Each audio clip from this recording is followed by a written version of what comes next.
নমস্কার, জি 24 ঘন্টা আপনাদের স্বাগত। আমি শিলাদিত্য। শুরু করছি জনগণমন। 6টি বিধানসভা কেন্দ্রের উপনির্বাচন, কিন্তু সেখানেও আমরা দেখলাম বিভিন্ন জায়গায় অশান্তির ঘটনা। সেই ছবির দিকে যেমন আমরা নজর রাখবো, অপরদিকে বুলডোজার নীতি সুপ্রিম কোর্টে কিন্তু ধাক্কা খেলো। এই দুটো বিষয় নিয়ে আলোচনা করবো। আর স্বাভাবিকভাবে রাজ্যে 6টি কেন্দ্রে বিধানসভা উপনির্বাচনে নজর রাখবো এবং তারই সঙ্গে অতিথিদের সঙ্গে আলোচনা করব। আমাদের সঙ্গে স্টুডিও রয়েছেন অতিথিরা। আমাদের সঙ্গে এই মুহূর্তে রয়েছেন অধ্যাপক বিশ্বজিৎ দাস, রয়েছেন বিজেপির তরফ থেকে অঙ্কন দত্ত, রয়েছেন কংগ্রেস নেতা অশোক ভট্টাচার্য, রয়েছেন সিপিআইএম এর তরফ থেকে সায়ন্তী মিত্র। প্রত্যেকেই স্বাগত জানাচ্ছি। আর প্রথমেই যে কথা, অর্থাৎ সকাল থেকে যে ছবি তুলে ধরেছি, যে চিত্র, 6টি বিধানসভা কেন্দ্রের উপনির্বাচনের চিত্র আজ থেকে উঠে আসে, প্রথমে সেদিকেই নজর।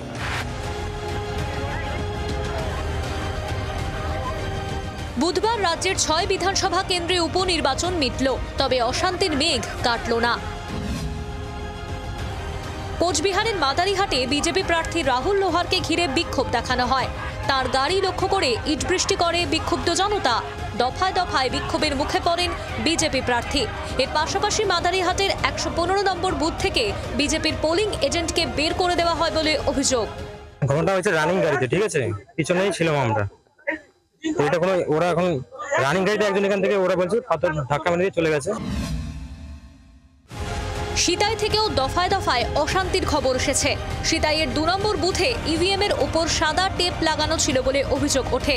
অভিযোগ, সাদা টেপ দিয়ে ঢাকা ছিল প্রথম দুটি সিম্বল। কমিশন যদিও এই অভিযোগ খারিজ করে দিয়েছে। উত্তর 24 পরগনার নৈহাটিতে প্রিসাইডিং অফিসারকে হুমকি দেওয়ার অভিযোগ ওঠে বিজেপি প্রার্থীর বিরুদ্ধে। প্রিসাইডিং অফিসার বুথে মোবাইল নিয়ে ঢোকায় হুমকি দেওয়া হয় বলে অভিযোগ। 79 নম্বর বুথে পোস্টার ছেঁড়ার অভিযোগে উত্তেজনা ছড়ায়। বুথের ভেতরে একজন তৃণমূলের এজেন্ট, সে ফোন নিয়ে ফোন করছে, চলে আয় ফাঁকা আছে, চলে আয় ফাঁকা আছে। আমি গিয়ে তাকে ধরার পরে আমি বললে, সে বলছে আমি বাড়িতে ফোন করছিলাম, বার করো ফোন করে দেখলাম সে টিএমসি সুমন বলে লেখা এরকম 2-1জনকে ফোন 2-3বার ফোন করেছে। প্রিসাইডিং অফিসারকে বলে এলাম তো যা বলার, কোর্ট পর্যন্ত নিয়ে যাবো, চ্যাংড়ামো চলবে না, মানুষের অধিকার কারা যাবে না। যদি এটা ওনার হুমকি বলে থাকে তাহলে হুমকি দিয়েছি। উপনির্বাচনের দিন দফায় দফায় অশান্তি বাঁধল মেদিনীপুরেও। এদিন রাঙামাটি আইটিআই কলেজের 274 নম্বর বুথে মুখে কালো কাপড় বেঁধে ঢুকে পড়েন জোনা 10 ব্যক্তি। প্রতিবাদ করায় ধাক্কাধাক্কির মুখে পড়েন বিজেপির পোলিং এজেন্ট শম্পা মণ্ডল। এই আসনেরই অন্য একটি ভোট কেন্দ্রে বুথ জ্যাম করে ছাপ্পা দেওয়ার অভিযোগ ওঠে তৃণমূল প্রার্থীর বিরুদ্ধে। উত্তেজনা ছড়ায় মেদিনীপুরের তাঁতিগেরিয়াতেও। তৃণমূল কাউন্সিলরকে মারধর করা হয় বলে অভিযোগ। কাউন্সিলর ও তাঁর স্বামীকে প্রকাশ্যেই রাস্তায় চর কিল ঘুষি মারেন তৃণমূলের ওয়ার্ড সভাপতি। উপনির্বাচনকে কেন্দ্র করে অশান্তির ছবি হারোয়াতেও। বাগান আটি এফপি স্কুলের বুথে আইএসএফ প্রার্থী পিয়ারুল ইসলামকে ঢুকতে বাধা দেওয়ার অভিযোগ ওঠে কেন্দ্রীয় বাহিনীর বিরুদ্ধে। কিছুক্ষণ বচসার পর প্রিসাইডিং অফিসারের হস্তক্ষেপে সমস্যা মেটে।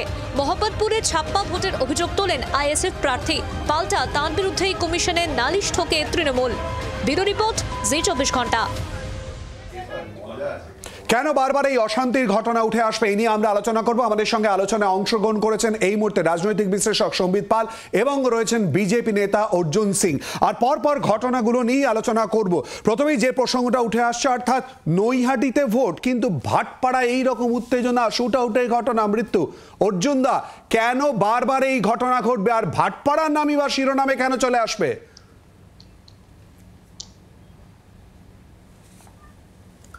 ভাটপাড়াকে আপনারা বেশি পছন্দ করেন, এই জন্যই নাম চলে আসছে। কিন্তু আপনি ভুলে যাচ্ছেন, এক মাসের মধ্যে নৈহাটিতে 2টো খুন হলো।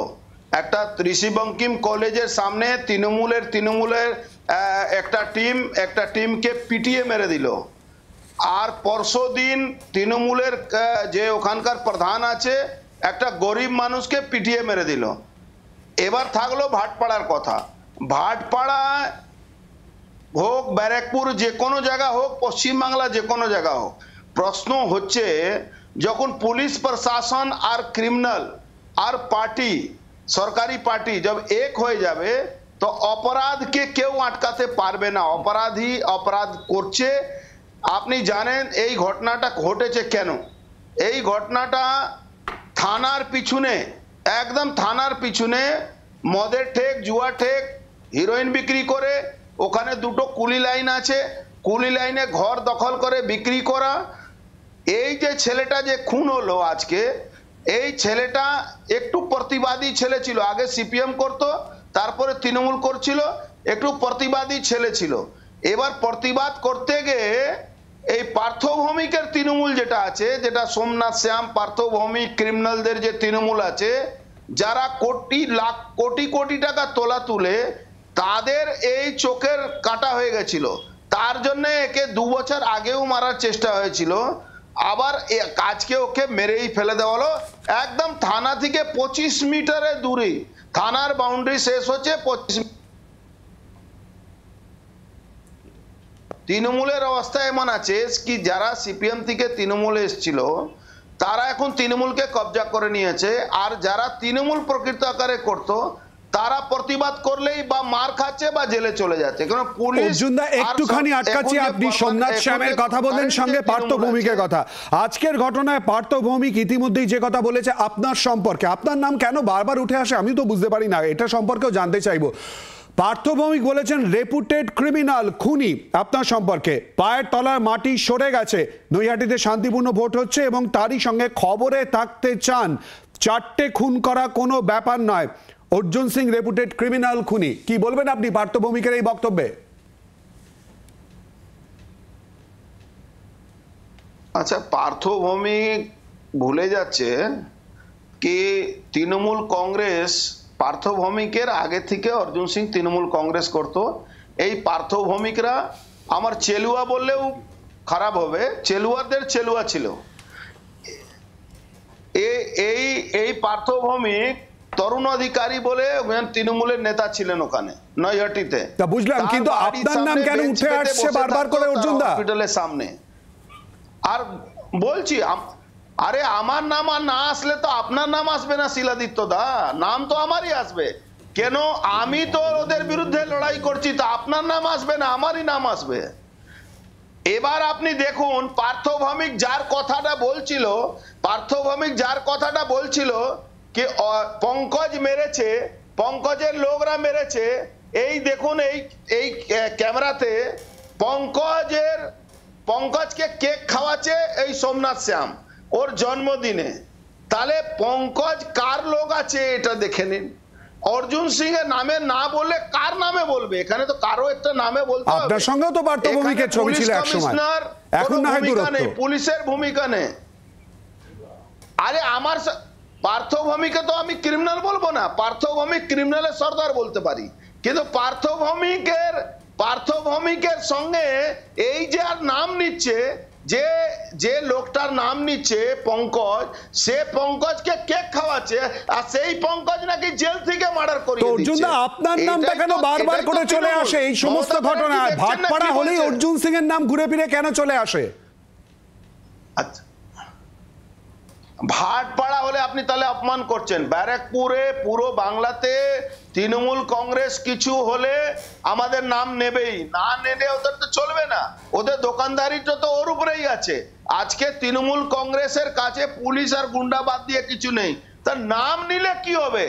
অর্জুন সিং যখন তৃণমূল কংগ্রেসে ছিল ভালো লোক ছিল, এখন খুব খারাপ লোক হয়ে গেছে। তো ক্ষমতা থাকলে অর্জুন সিংকে 1 সেকেন্ডের জন্য জেলে ঢুকিয়ে দেখান, 1 সেকেন্ডের জন্য জেলে ঢোকাতে পারবে না। কেন? এরা ডাকাত গুন্ডামি করছে, আমরা প্রতিবাদ করি, পুলিশ আর গুন্ডাকে নিয়ে বাংলায় বেশি দিন চালাতে পারবে না। ধন্যবাদ অর্জুন দা আমাদের সঙ্গে থাকার জন্য। ইতিমধ্যে অর্জুন সিং এর বক্তব্য আপনাদের সামনে তুলে ধরলাম, প্রত্যেকের কাছে আসবো। শায়নদীপ, কেন এরকম নানান ঘটনা চলে আসবে? যদিও আজকে নৈহাটিতে ভোট, কিন্তু ভাটপাড়া একেবারে অনেক দূরে, কিন্তু সেখানেও আমরা দেখলাম এই গুলি চলার ঘটনা, মৃত্যু। কেন? ভাটপাড়া অনেক দূরে নয়, একদম জগদ্দল ভাটপাড়া নৈহাটি বিধানসভার লাগোয়া। আমার বলতেই হচ্ছে নির্বাচন কমিশন রিপোর্ট চেয়েছে। ভাটপাড়া জগদ্দলের মানুষের দুর্ভাগ্য যে ওখানে বোমা গুলি না চললে, ওখানে মানুষ খুন না হলে সেটা খবর হয়। বোমা গুলি চলা বা মানুষ খুন হওয়াটা ভাটপাড়ার মানুষের কাছে একটা দৈনন্দিন ব্যাপার। তার দায় সাধুপুরুষ অর্জুন সিং নিতে চাইবেন না, এবং তৃণমূল কংগ্রেস থেকে বিজেপিতে অর্জুন সিং গেছেন, উনি প্রকাশ্যে এখানে স্বীকার করলেন। ভালো লাগলো। এই যে পুরনো তৃণমূল নতুন বিজেপি, সেই অর্জুন সিং এর সঙ্গে এখন যে পার্থভৌমিকের টিএমসি, তার কোনো সংঘাত আর সেই সংঘাতের বলির পাঁঠা হচ্ছে এই সাধারণ ঘরের তৃণমূল কর্মী সমর্থক, তাদেরকে এইভাবে খুন হতে হচ্ছে। কিসের নিজে এই ভাটপাড়াতেই আমরা দেখেছি এই অর্জুন সিং এর জমানায় এখন যিনি কলকাতার পুলিশ কমিশনার, তিনি ভাটপাড়ায় প্রকাশ্যে বন্দুক হাতে জনতাকে বা দুষ্কৃতীদের সাহায্য করতে তিনি প্রকাশ্যে রিভলভার হাতে গুলি করছেন। কিন্তু এই ঘটনা আমরা ভাটপাড়ায় দেখি। 10 সেকেন্ড কিন্তু এই আজকে যে ছটি বিধানসভা কেন্দ্রের উপনির্বাচন, বিভিন্ন জায়গাতেই অশান্তির ঘটনা। পশ্চিমবঙ্গে নির্বাচন মানে এই ঘটনাগুলো কেন সামনে আসে? এই প্রসঙ্গে আমি আসছি আর দুটো লাইন। একটা উনি একটা যেটা বলেছেন যে অর্জুন সিং নিশ্চিত যে ওনাকে পুলিশ ঢোকাতে পারবেন না, যেমন পিসি ভাইপোকে সিবিআই ইডিকে গ্রেপ্তার করতে পারেননি, অর্জুন সিংও গ্রেপ্তার হবেন না, এটা উনি নিশ্চিত আছেন। এই নৈহাটির নির্বাচনে আমি যেহেতু নৈহাটির নির্বাচনটা প্রচারে অনেকটা যুক্ত ছিলাম, আমি নিজে জানি যে নৈহাটির নির্বাচনে বিজেপি একেবারে ওয়াশ আউট হয়ে গেছে। এখন এইটা তৃণমূল বিজেপির কোনো বোঝাপড়া কিনা, যেরকম একটা গরিব ছেলেকে বলির পাঠা করে, একটা তৃণমূলের সাধারণ কর্মীকে বলির পাঠা করে আবার বিজেপি তৃণমূলের মেরুকরণটা তৈরি করা। আর আপনি যে কথাটা বললেন শেষে, এটা আমাদের দুর্ভাগ্য। আজকে ঝাড়খণ্ড রাজ্যের প্রথম দফার নির্বাচন হয়েছে, ভারতবর্ষের বহু জায়গায় উপনির্বাচন হয়েছে, একটা খবর পর্যন্ত এলো না। আর পশ্চিমবাংলায় এই এতগুলো ঘটনার বিপদটা কি, যে আপনি ভোটের ট্রেন্ড দেখুন, ভোটার টার্ন আউট এই 5টা অবধি দেখছিলাম, পশ্চিমবাংলার মানুষের ভোটটাকে উৎসব হিসেবে দেখার একটা প্রবণতা ছিল। সেই পশ্চিমবাংলায় মানুষ কার্যত ভোট দিতে বেরোলো। রাজনৈতিকভাবে সচেতন এই প্রসঙ্গটা বাড়ো, কিন্তু বাই ইলেকশনে এতটা ভোট পড়ে কিনা এটা নিয়ে আলাদা আলোচনার জায়গা রয়েছে। যদিও শান্তিবীর প্রসঙ্গটা তো লঙ্ঘন হাসছে, কেন বোঝার চেষ্টা করব। তার আগে অশোকদা আপনার কাছে, কেন এই ধরনের ঘটনা ঘটবে, কেন এই পরিস্থিতি তৈরি হবে? দেখুন, প্রথম কথাটা হচ্ছে ওই মানে অর্জুনদার কথা শুনতে বাই ইলেকশনে আমার মনে হয়ে যাচ্ছিল ওই মানে জয় বাবা ফেলুনাথের ডায়লগটা, নাম কেন বলছেন ফেলু বাবু, নাম বলুন, আপনি भी পয়সা কামান, আপনার भी নাম হবে। তো যাই হোক, অর্জুনদা বললেন, বট আমি শুনলাম। এখন ঘটনাটা হচ্ছে এ রাজ্যে কে তৃণমূল কে বিজেপি। যে তৃণমূল আসল তৃণমূল হচ্ছে নকল বিজেপি, নকল তৃণমূল হচ্ছে আসল বিজেপি। মানে এ তো স্বাভাবিক ব্যাপার। গত 294টা বিধানসভা আসনের 2021-এ 170 জন যে বিজেপি প্রার্থী, সবই তো তৃণমূলের স্ক্র্যাপ্ট, এটা তো অস্বীকার করার কোনো জায়গা নেই। নথি তথ্য এই কথা বলছে। ঘটনা হচ্ছে ব্যারাকপুর শিল্পাঞ্চলে বোমা বারুদের গন্ধে আমাদের, দেখুন আমি নিজে ব্যারাকপুর শিল্পাঞ্চলের মানুষ, মানে ব্যারাকপুর লোকসভার মানুষ, অতএব এই দগদগে ঘাটা তো আমারও রয়েছে। মানে আমাদেরও তো আমরা এই কালচারে অভ্যস্ত নেই, আমরা এই কালচার পুষ্ট হইনি কখনো। ঘটনা ঘটছে নৈহাটিতে নির্বাচন 7 সকালবেলায়, একদম adjacent to Naihati assembly constituency area. সেখানে যদি একটা মার্ডার হয়, তাহলে যেটা তৈরি হয় শিলাদিত্য, তার নাম হচ্ছে ফিয়ার সাইকোসিস। এতটা বেপরোয়া, তার মানে হচ্ছে ফিয়ার সাইকোসিস। একটা ভয়ের বাতাবরণ, একটা ভয়ের পরিবেশ সৃষ্টি করার একটা চেষ্টা, এবং এর দায়িত্ব কোনোটা এ রাজ্যের শাসক দল এড়িয়ে যেতে পারে না। নির্বাচনটাকে প্রহসনে পরিণত করে ফেলেছে তৃণমূল এই রাজ্যে, এবং লোকাল বডির নির্বাচন এবং উপনির্বাচনগুলো স্রেফ প্রহসন। এবং যে জায়গাটা চলে যাচ্ছে, আমরা বারবার করে আবেদন করেছি কোনো প্রাণের বলি যেন না হয়।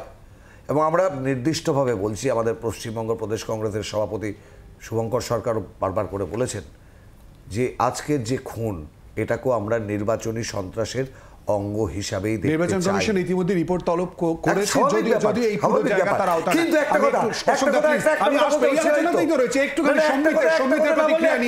কথা বলতে হবে, ঠুটো জগন্নাথ হয়ে বসেছিল নির্বাচন কমিশন, যে কুইক রেসপন্স টিমের গালগপ্প করে তার টিকি খুঁজে পাওয়া যায়নি সারাদিনে। তৃণমূলের দালালি করেছে নির্বাচন কমিশন, 108 কোম্পানি কেন্দ্রীয় বাহিনী মোতায়েন করা হয়েছে শুধুমাত্র 6টি বিধানসভা কেন্দ্রের উপনির্বাচনে। সম্বিত, এই পরিস্থিতিতেও একটা উপনির্বাচনের রাজ্যে কেন এরকম একটা পরিস্থিতি তৈরি হবে, নাকি বিক্ষিপ্ত?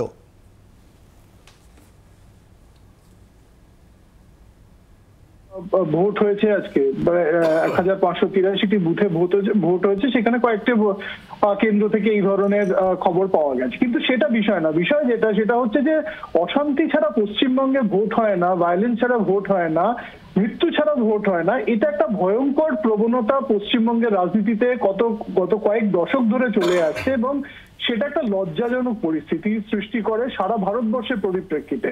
আপনি কোনো নির্বাচনে কোনো রাজ্যে দেখবেন না যে এরকম ধরনের হিংসা ভোটের দিনে হচ্ছে।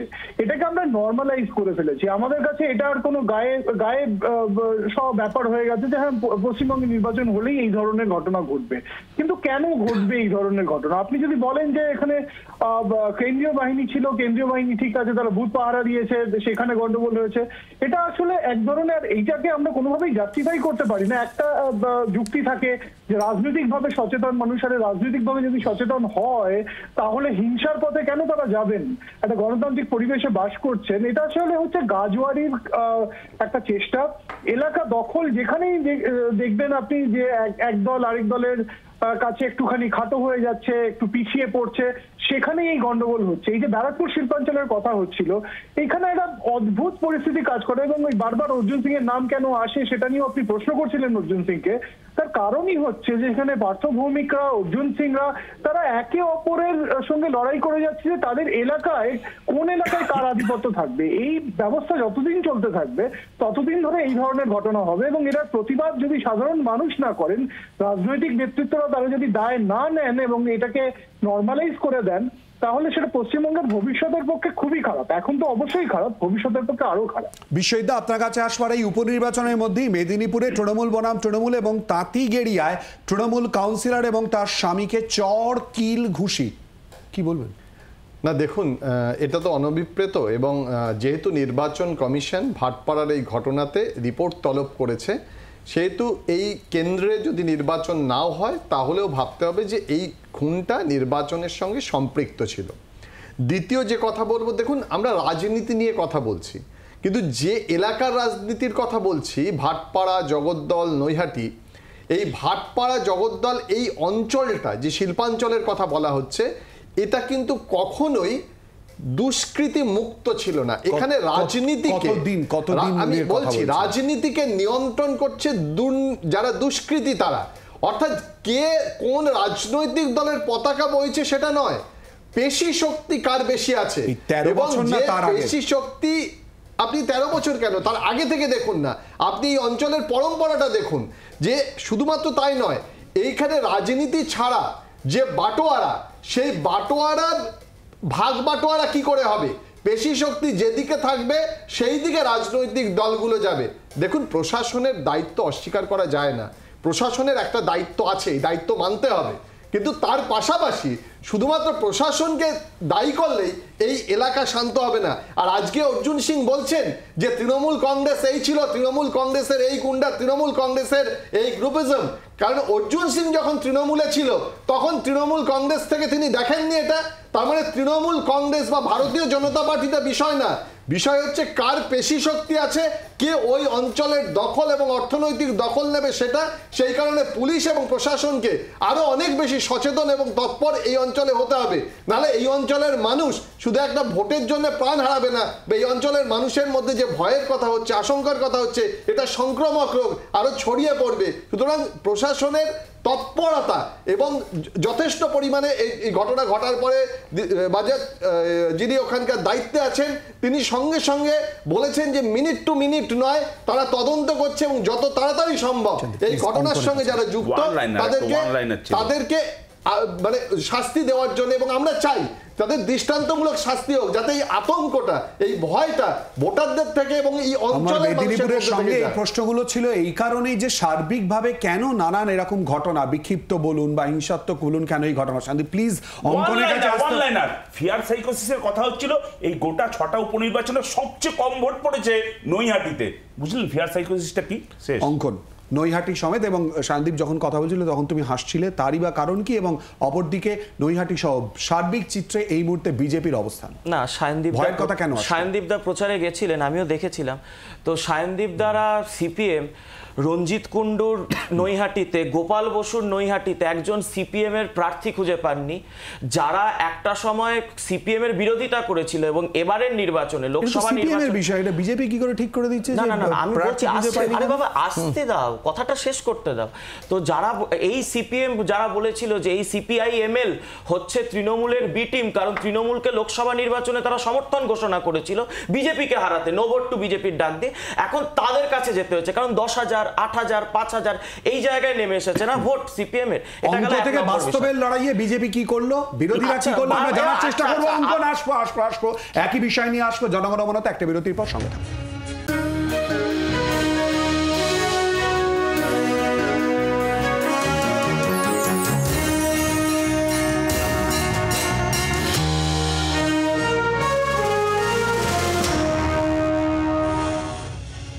কেন নানান ঘটনা বিধানসভা উপনির্বাচনেও সামনে চলে আসবে? অঙ্কন বিক্ষিপ্ত নাকি এটাই স্বাভাবিক? না না, এটা তো স্বাভাবিক কথা, এটা স্বাভাবিক প্রবৃত্তির মধ্যে পড়ে গেছে তৃণমূল কংগ্রেসের, কারণ যে একদলীয় একচেটিয়া একাধিপত্যটা তৃণমূল কংগ্রেস প্রতিষ্ঠা করেছে। 108 কোম্পানি কেন্দ্রীয় বাহিনী, হ্যাঁ, তা কি কেন্দ্রীয় বাহিনীকে কিভাবে শাসাচ্ছে আপনারা দেখতে পেলেন? নির্বাচন কমিশন রয়েছে তো। না না, জগদীশ চন্দ্র বসু বিজেপি অভিযোগ করছে না কেন? আরে বাবা, আপনি আমাকে বলতে দেবেন, এক লাইন বলতে দেবেন? অবশ্যই প্লিজ। আপনি বিরোধী সমস্ত বিরোধী দলের দায়িত্ব নিয়েছেন। মনে করিয়ে দিলাম। না না, এবার আপনি তো দেখুন না, আমরা তো অভিযোগ জানিয়েছি নির্বাচন কমিশনের কাছে, কিন্তু নির্বাচন কমিশনকেও তো এটা বুঝতে হবে। এক রাজ্যের সাংসদ দাঁড়িয়ে দাঁড়িয়ে বলছে বিরোধী কোথায়, আপনি কি কাজ করছেন, আপনি বুঝে শুনে কাজ করুন। একজন সাংসদ জনপ্রতিনিধির এই হুমকি দেওয়া কাজ। এবার আমি আসি বিরোধীদের কথা। এখানে এই সায়নদীপ দা বললেন এত খারাপ আমাদের আমল, এই সেই। আচ্ছা, তোমাদের আমলে প্রকাশ যাদব, শিবু যাদব, দেবু যাদব কংগ্রেস করতো বলে অ্যাডিশনাল এসপি অফিসের সামনে এই তড়িৎ তোপদারের লোকজন, এদের মানে যারা মারা গেছিল তাদের লোকজন বলে, তাদের পরিবার বলেছিল তাদেরকে প্রকাশ্যে গুলি করে খুন করেছিল। ভুলে গেলে দাদা? তড়িৎ তোপদারের অত্যাচারের ইতিহাস নিয়ে দেবী ঘোষাল 50 জনের খুন, মানে কংগ্রেস কর্মী খুনের ইতিহাস, সেটা একটা ছোট পুস্তক আকারে বার করেছিল। এখানে অশোক দা আছে, বলতে পারবেন। আর অশোক দা বললেন কে তৃণমূল কে বিজেপি বুঝতে পারছি না, আমরা তো বুঝতে পারছি না। আব্দুস সাত্তার কে তৃণমূল কে কংগ্রেস কে সিপিএম বুঝতে পারছি না। বাইরন বিশ্বাস কোনো এই আয়রনে কোনো মোর্চে নেই। অদিত চৌধুরী বলেছিল লেটেস্ট, একদম লেটেস্ট এই নৈহাটি নিয়ে কথা হচ্ছে। হ্যাঁ, এই যে পার্থ ভৌমিক পাশে কে কংগ্রেসের প্রার্থী পরেশ সরকার, একদম পাশাপাশি কাছাকাছি, তো আমরা কিছুই বুঝতে পারছি না। এনারা অক্সিজেন যদি এখন দিতে চান, এখন যদি তৃণমূলের বিরুদ্ধে বলার থেকে বিজেপির বিরুদ্ধে বলতে শুরু করেন, তাহলে তো কিছু করার নেই। এই অর্জুন সিং নিয়ে বিশেষ কথা বলছি। অর্জুন সিং যখন তৃণমূলের থেকে বিজেপিতে এলেন 120টার ওপর মামলা, যখন অর্জুন সিং বিজেপি থেকে তৃণমূলে চলে গেলেন 70টা মামলা উইথড্র করে দেওয়া হলো। অর্থাৎ অর্জুন সিং দলে থাকলে সমাজবন্ধু, তৃণমূলে থাকলে সমাজবন্ধু, তৃণমূল থেকে অন্য দলে গেলে সমাজবিরোধী। আলোচনার জায়গা থাকে, তাহলে বিজেপিতে নেওয়ার সময় এই প্রসঙ্গগুলো কি বলেছিল না? যখন চলে গেল তখন তো বিরোধিতা করেছিল। খালি অঙ্কন মনে করেছি সায়নদীপ একবারও বলেনি আমাদের আমলের কথা। বিশ্বজিৎ বাবু বলেছিলেন যে এই 13 বছর কেন, এই 13 বছর কেন, তার আগে বিষয় পেশি শক্তির কথা বলেছিলেন। এই বিষয়গুলো নিয়ে যেমন আমরা আলোচনা করছি, আলোচনা করবো, এবং তারই সঙ্গে সুপ্রিম কোর্টে ধাক্কা খেলো বুলডোজার নীতি, এই নিয়েও আলোচনায় জনগণের মনে ফেরত আসবো প্রত্যেকের কাছে আসবো একটা বিরতির পর। সঙ্গে থাকুন প্লিজ।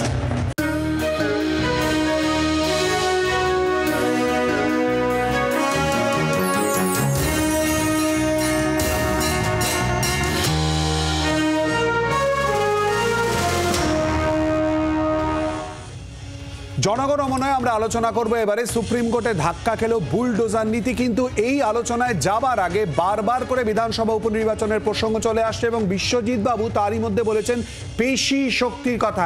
এ আমল বলে নয়, সব আমলেই। সম্বিতের কাছে আসবো। সম্বিত, আবারও সেই ঘুরে ফিরে পেশি শক্তির জায়গা চলে আসবে একটা উপনির্বাচনেও। সংক্ষেপে প্লিজ। এটা শুধু পেশি শক্তি না, এটা হচ্ছে একাধিপত্য বজায় রাখা, যে আমি একটা ইঞ্চিও কোনো বিরোধীকে ছেড়ে দেব না। একজন মানুষও যদি বিরোধীর পক্ষে থাকেন তো তাকেও আমাদের পক্ষেই নিয়ে আসতে হবে। যেটা আমরা দেখেছি বিশেষত 2011-র পর থেকে, যেটা আমরা দেখেছি সেটা হচ্ছে যে জনপ্রতিনিধিদেরও এভাবেই অন্য দল ভাঙিয়ে নিয়ে আসার চেষ্টা শাসক দল করেছে। তার আগে যদি আমি বাম আমলের কথা বলি, সেখানেও জনপ্রতিনিধিদের এভাবে নিয়ে আসার ঘটনা ঘটেনি ঠিকই, কিন্তু সেখানে আমরা একটা অসম্ভব প্রতিযোগিতা দেখেছি বিভিন্ন জায়গায়। আপনি যদি বর্ধমানের কথা বলেন, আপনি যদি মুর্শিদাবাদের কথা বলেন, সেখানেও এই ধরনের সংঘর্ষ সেই সময়ও হয়েছে। তো কাজেই এইটা একটা পশ্চিমবঙ্গের রাজনীতি সংস্কৃতির মধ্যেই পড়ে গেছে যে আর সেটা এখন খুব বেশি ভাবে বেড়েছে যে 1 ইঞ্চিও আমরা বিরোধীদের ছেড়ে দেবো না। বামমূলে তাও কয়েকটা পকেট থাকতো সেখানে বিরোধীরা তাদের নিজস্ব আধিপত্য বজায় রাখতে পারতেন, কিন্তু 2011 পর থেকে সেইটা সম্পূর্ণভাবে নষ্ট হয়ে গেছে। এটা রাজনৈতিক সংস্কৃতির অধঃপতন হয়েছে, সে নিয়ে কোনো সন্দেহ নেই। সমিত প্লিজ সঙ্গে থাকো। শান্তদীপ। অঙ্কন প্রথমে বলেছে যে সিপিআইএম নাকি নৈহাটিতে ক্যান্ডিডেট খুঁজে পায়নি, লেফট অল্টারনেটিভ বাম বিকল্প এবং লেফট ডেমোক্রেটিক অল্টারনেটিভ। পার্থভৌমিক যে প্রচার করেছে নৈহাটিতে গিয়ে অঙ্কন এই একই কথা বলেছে, বোঝা যাচ্ছে যে সেটিংটা বাংলাতে একটু দুশ্চিন্তা। আমি শেষ করি, আমি সময় সংক্ষিপ্ত, আমি আমার অন্য বিষয়ে কথা বলেছে। 32 বছরের একজন ডিওয়াইফাই কর্মী খুন হয়েছিল ওই ব্যারাকপুরে, জামিল আক্তার নামে একজন কাউন্সিলর, তিনি খুন হয়েছিলেন ব্যারাকপুরে। এই অর্জুন সিং 2006 বামফ্রন্ট সরকারের আমলে ওই ব্যারাকপুরে বাই ইলেকশনে বিপুল ভোটে জয়লাভ করেছিল। বিকাশ বসু খুনের মামলায় পার্থভৌমিক বলছে যে অর্জুন সিং এর ফাইলটা খুলবো, আর যেই অর্জুন সিং বিজেপি থেকে আবার তৃণমূলে ঢুকে যাচ্ছে ফাইলটা বন্ধ হয়ে যাবে।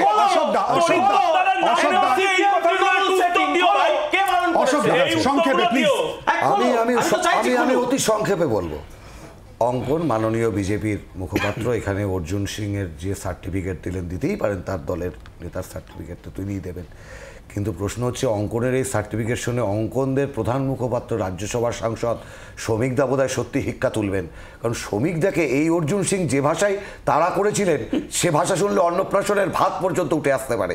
এটা গেল 1 নম্বর কথা। পরের সরকারের সাথে পরের সরকার 153 বারের স্বেচ্ছা রক্তদাতা, স্বেচ্ছা রক্তদান আন্দোলনের তিনি অগ্রণী নেতৃত্ব। রক্তদান করতে গিয়ে পরের সরকার রেড লাইট এরিয়াতে পর্যন্ত যান, সেখানে রেড লাইট এরিয়া উপনির্বাচনে হিংসা হয়েছে, 2026-এ হতে দেব না, কি বলেছেন শোনাবো। আপনারা জানেন যে আমাদের 26 সালে এদেরকে সরাতে হবে। হ্যাঁ, আপনি চাইলে, আমরা চাইলে 27 আগস্টে নবান্ন থেকে খেদিয়ে দিতে পারতাম। আমি রাজনৈতিক হিংসা নিয়ে কথা হচ্ছে, ভোট ভায়োলেন্স এ রাজ্যে নতুন কোনো নয়, তবে আমরা লোকসভা নির্বাচনে দেখেছি তার মাত্রা বা তীব্রতা কমেছে। এবার উপনির্বাচনে কয়েকটা বিক্ষিপ্ত ঘটনা ঘটেছে। আমি খালি বলবো বিরোধী দলেরা সরাসরি কনস্টিটিউশনাল সিস্টেমের উপর ভরসা নেই এবং নির্বাচন কমিশন কিভাবে কাজ করছে, আজকে তারা কি চূড়ান্তভাবে নির্বাচন কমিশনের কাছে যাচ্ছে, যদি সেই ভরসা না থাকে, নিরপেক্ষতা নিয়ে ভরসা না থাকে, তাহলে কার কাছে যাচ্ছে? অঙ্কন 2 লাইনে প্লিজ। 2 লাইনে আপনারাই তো দেখাচ্ছিলেন না প্রতিবেদন, রিশরায় মার্ডার করেছে সেই ছেলেটা 26 বছর বয়সী যুবক, এরকম গোফ করে মানে গোফে তা দিয়ে বলছে আমি তৃণমূল করি। এই যে সমাজের অপরাধীকরণ তৃণমূল আমলে হয়ে গেছে, এই যে তৃণমূল বনাম তৃণমূল মেদিনীপুরে, সেখানে তো বিজেপি নেই, অর্জুন সিং নেই, কংগ্রেস নেই, সিপিএম নেই, তো তাহলে সেই জায়গাটা কি হলো?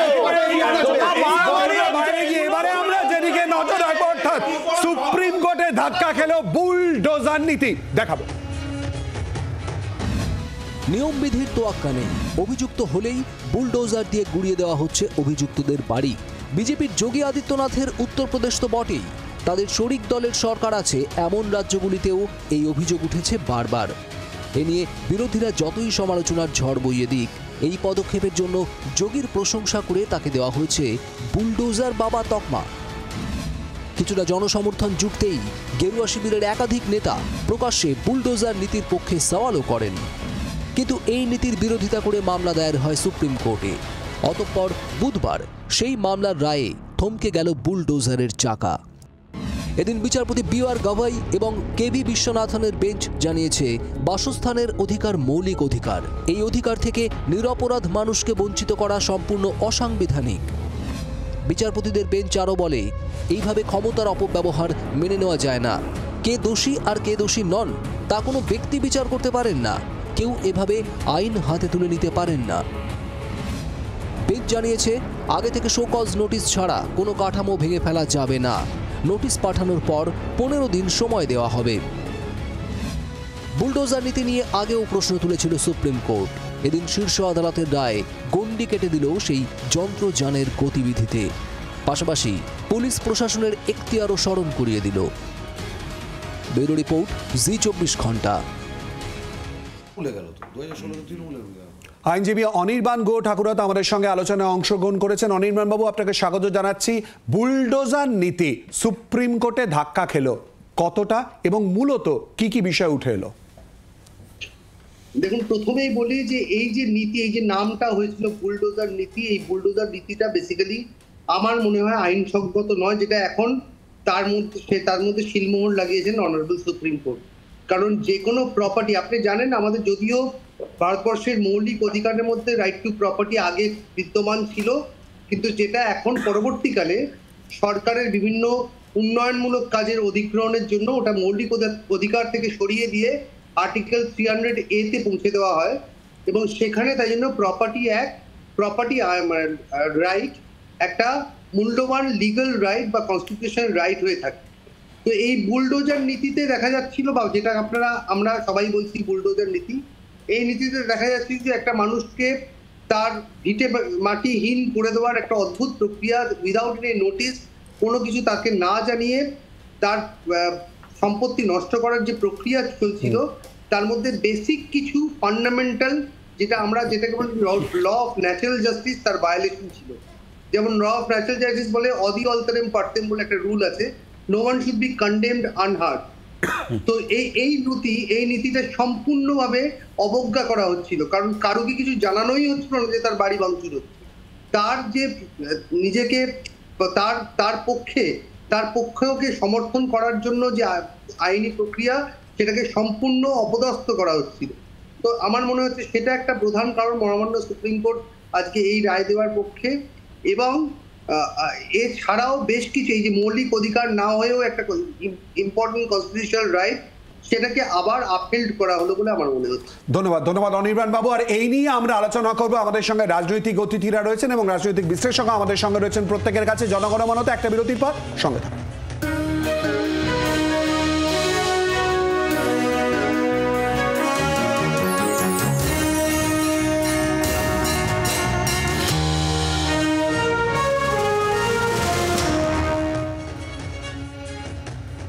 সম্বিত, সুপ্রিম কোর্টে বুলডোজার নীতি ধাক্কা খাওয়ার পর বিভিন্ন রাজ্যে, বিশেষ করে উত্তরপ্রদেশে বিজেপি কি চাপে? হ্যাঁ, অবশ্যই। কারণ যদিও এই ঘটনার সূত্রপাত, এই বুলডোজার জাস্টিস যেটাকে আমরা বলছি, সেই বুলডোজার দিয়ে অভিযুক্তদের, মূলত যারা কোনো সাম্প্রদায়িক হিংসার সঙ্গে জড়িত, তাদের বাড়িঘর গুড়িয়ে দেওয়ার যে ঘটনা, সেটা আমরা দিল্লিতে দেখেছি, জাহাঙ্গীরপুরাতে, এবং সেটা মধ্যপ্রদেশেও দেখেছি এবং উত্তরপ্রদেশেও দেখেছি। যদিও যোগী আদিত্যনাথের সঙ্গে বুলডোজার নীতি এইটা একভাবে দেখা হয় এবং তার ডাকনামও হয়ে গেছে যে বুলডোজার বাবা বলে, তো অবশ্যই উত্তরপ্রদেশ সরকার এটা নিয়ে চাপে পড়বে। যদিও সেখানকার মন্ত্রীরা, তারা উত্তরপ্রদেশ সরকারের মন্ত্রীরা, তারা এই যে সুপ্রিম কোর্টের নির্দেশ, সেটাকে স্বাগত জানিয়েছেন। কিন্তু যেটা মুশকিল সেটা হচ্ছে যে বুলডোজার দিয়ে কোনো বাড়ি ভাঙাটা শুধুই যে বাড়ি ভাঙা হচ্ছে সেইটা মিন করে না এখন আর। এটার সঙ্গে খুব সম্পৃক্ত হয়ে গেছে যে একটি সাম্প্রদায়িক গোষ্ঠীকে আক্রমণ করা, তাদেরকে একঘরে করে দেওয়া, সেটার সঙ্গে বুলডোজার নীতি, এই শব্দটা সমার্থক হয়ে গেছে। কাজেই বুলডোজার দিয়ে শুধুই যে কারো বাড়ি ভেঙে দেওয়া হলো, বেআইনি ভাবে বাড়ি ভাঙা হলো কি আইনি ভাবে বাড়ি ভাঙা হলো, সেটা থেকেও বড় কথা, এটা একটা অদ্ভুত একটা রাজনৈতিক সংস্কৃতির জন্ম দিয়েছে বলা যেতে পারে ভারতবর্ষে, এবং সেটা বিভিন্ন রাজ্যে আছে, শুধুই উত্তরপ্রদেশ নয়। সংখ্যালঘু মানুষ তারা এই বিজেপির বুলডোজার নীতির শিকার। আদিবাসী দলিত মানুষকেও বুলডোজারের মধ্যে দিয়ে তাদের জমি থেকে উচ্ছেদ করে কর্পোরেটের হাতে তুলে দিচ্ছে, আর এটা বিজেপির কাছে একটা উল্লাসের ব্যাপার। আজকে সুপ্রিম কোর্টের যে রায়, আচ্ছা এই বুলডোজারে শুধু বাড়ি ভাঙা হচ্ছে না বা জমি থেকে উচ্ছেদ করা হচ্ছে না, এই বুলডোজার আসলে সংবিধানকে ক্ষতবিক্ষত করছে। সেই সংবিধানকে রক্ষা করার যে দায়িত্ব এই যে সুপ্রিম কোর্ট নিল, এটা একটা দেশের পক্ষে খুবই ভালো। কিন্তু বুলডোজার সংস্কৃতি শুধু উত্তরপ্রদেশের সীমাবদ্ধ আপনি ভাববেন না। এই বুলডোজার দিয়ে এই কয়েক মাস আগে পশ্চিমবাংলায় হকারদের দোকানগুলো এই তৃণমূলের সরকার ভেঙেছে। ওখানে বিজেপি এবং তৃণমূলের মধ্যে কোনো পার্থক্য এই বুলডোজারের প্রশ্নে আপনি খুঁজে পাবেন। দেখুন, বুলডোজার শুধুমাত্র ঘর বাড়ি ভাঙা হচ্ছে সংখ্যালঘু সম্প্রদায় কিংবা দলিত জনজাতিদের, এখানে ব্যাপারটা শেষ নয়, যেটা সায়নদীপ বলল। আক্ষরিক অর্থে বুলডোজার চলছে হয়তো তাদের উপরে, কিন্তু ভাবগতভাবে বুলডোজার চলছে সংবিধানের বহুত্ববাদকে গুড়িয়ে দেওয়ার চেষ্টা হচ্ছে, ডিভাইসিভ পলিটিক্স সৃষ্টি করার চেষ্টা হচ্ছে, বিভেদের রাজনীতিকে জন্ম দেওয়া হচ্ছে, মৌলিক অধিকার আক্রান্ত করা হচ্ছে বুলডোজার দিয়ে, বেঁচে থাকার অধিকারকে গুড়িয়ে দেওয়ার চেষ্টা হচ্ছে। এই বুলডোজার দিয়ে। তাই জন্য রাহুল গান্ধী বলছেন এর থেকে ঘৃণার জন্ম হয়, তাই নফরত কে বাজার মে মহব্বত কে দোকান।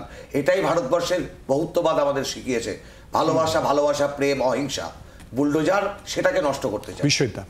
দেখুন, বুলডোজার ভাঙছে কি, সংবিধানের মৌলিক অধিকার হিসাবে সম্পত্তির অধিকার নেই, কিন্তু 19 নম্বর ধারা এবং 21 নম্বর ধারায় প্রত্যেকটা নাগরিকের যে বাসস্থানের অধিকার আছে সেটাকে গুড়িয়ে দিচ্ছে। তাই আজকে সুপ্রিম কোর্ট এই রায় দিতে বাধ্য হয়েছে, কারণ তারা দেখেছে বিচার করে যে এখানে রাজনৈতিক দাদাগিরি আছে, রাজনৈতিক উদ্দেশ্য প্রণোদিত অহংকার আছে। আর এই যে হকার উচ্ছেদের কথা বলা হলো না, হকার উচ্ছেদের সঙ্গে কিন্তু সংবিধানের 19 এবং 21 ধারা জড়িত নেই। সুতরাং কখনো হকার উচ্ছেদের সঙ্গে যদি বুলডোজার নীতি এক করে নেওয়া হয় সেটা এক হবে না, বরং যে নাগরিকদের যে ব্যবস্থাগুলো সুব্যবস্থাগুলো দেওয়ার কথা হয়েছে, বিকল্প হকারদের অন্য জায়গায় নেওয়া হয়েছে, সেইটার কিন্তু একটা গুরুত্ব আছে। যেখানে বাম আমলে শুরু হয়েছিল অপারেশন সানশাইন, বলবেন যে তাহলে তখন মমতা বন্দ্যোপাধ্যায় বিরোধিতা করেছিল কেন? নাম একটা সুস্থ নগরায়নের যে পরিকল্পনা, সেই পরিকল্পনাকে বাস্তবায়িত করতে হকার উচ্ছেদ হয়েছে। সুতরাং আমি বলবো এই রাজনৈতিক দাদাগিরি, শাসকের দাদাগিরি, একটা বিশেষ সম্প্রদায়ের উপর দাদাগিরি, এটা বন্ধ হয়েছে। উত্তরপ্রদেশ এবং যোগী আদিত্যনাথ শুধু দেখছে না, সারা ভারতবর্ষ দেখছে এবং কুর্নিশ জানাচ্ছে আমাদের সুপ্রিম কোর্টের এই রায়কে। বুলডোজার বাবা থেকে ইতিমধ্যেই সানশাইন, অপারেশন সানশাইনের প্রসঙ্গে বিশ্ববিদ্যালয় চলে গেছেন। বৃহত্তর জায়গার বাইরে গিয়ে অঙ্কনের কাছে একটুখানি আসতেই হবে। বিচারপতিদের বেঞ্চ আরো বলেন এইভাবে ক্ষমতার অপব্যবহার মেনে নেওয়া যায় না। কে দোষী আর কে দোষী নন তা কোনো ব্যক্তি বিচার করতে পারেন না, এভাবে আইন হাতে তুলে নিতে পারবে না। অঙ্কন, তোমার বক্তব্য জানতে চাইবে। এবং তারই সঙ্গে আমি দেখলাম যে সায়নদীপ যখন বলছিল যে অপরদিকে কলকাতায় যখন হকার উচ্ছেদ করা হলো এই বুলডোজার নিয়ে, আমি দেখছিলাম তুমি টেবিল চাপড়াচ্ছি। না, আমার কথা হলো এত সুন্দর আবেগ ঘন বক্তৃতা শুনছিলাম, সত্যি আমি বিশ্বাস করতে পারছি না। আচ্ছা, 95 পাতার জাজমেন্ট রয়েছে আজকে সুপ্রিম কোর্টের, তো মহামান্য সুপ্রিম কোর্টের সেই 95 পাতার জাজমেন্টের মধ্যে 4 নম্বর পাতাটায় আপনি দেখুন, উত্তরপ্রদেশ সরকার তার হোম সেক্রেটারির মাধ্যমে যে এফিডেভিট জমা করেছে কোর্টে, সেই এফিডেভিট প্রশংসিত হয়েছে। আবারও বলছি, 95 নম্বর ঘটনা বাস্তব, ভিটেমাটি ছেড়ে যাওয়া, সরিয়ে দেওয়া কোর্টের উপর কি অদ্ভুত কথা। সুপ্রিম কোর্ট যখন সেইটাকে 4 নম্বর পাতায় সেই এফিডেভিটকে থামস আপ দেখাচ্ছে, সেটাকে নিয়ে যখন সেটা প্রশংসা করছে যে না, যে আপনি যে বুঝতেই পারছি না, বুলডোজার নীতিতে তো সুপ্রিম কোর্টেই ধাক্কা খেয়ে গেল, সেখানে কি অঙ্কন সমর্থন করে দিচ্ছে? অবশ্যই আমরা তো স্বাগত জানিয়েছি এই রায়কে। এবার আসছে এত এই যে সংখ্যা দেখতে ভালো, আমিও বলি। আচ্ছা শোনো,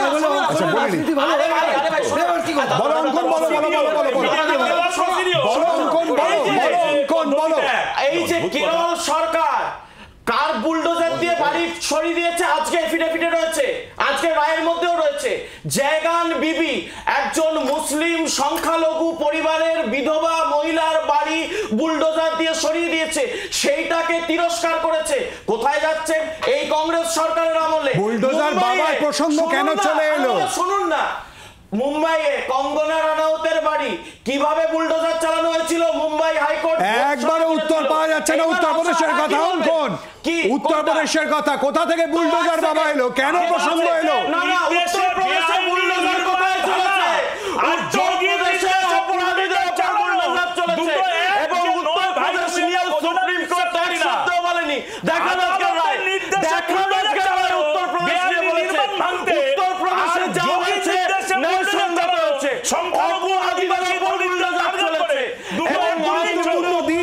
বুলডোজার নীতি ধাক্কা খাওয়া সুপ্রিম কোর্টে। আমরা যেমন এই নিয়ে আলোচনা করছিলাম, আর অপরদিকে 6টি বিধানসভা কেন্দ্রের উপনির্বাচন নিয়ে ফলাফলের জন্য আমাদের অপেক্ষা করতে হবে। আমাদের এই আলোচনা জনগণমনে আজকের মতো এ পর্যন্তই। আপনাদের সবাইকে ধন্যবাদ আমাদের সঙ্গে এই আলোচনায় অংশগ্রহণ করার জন্য। দিচ্ছি একটা বিরতি, এরপর পেজ ওয়ান দেখুন পায়েল এবং শুক্লার সঙ্গে।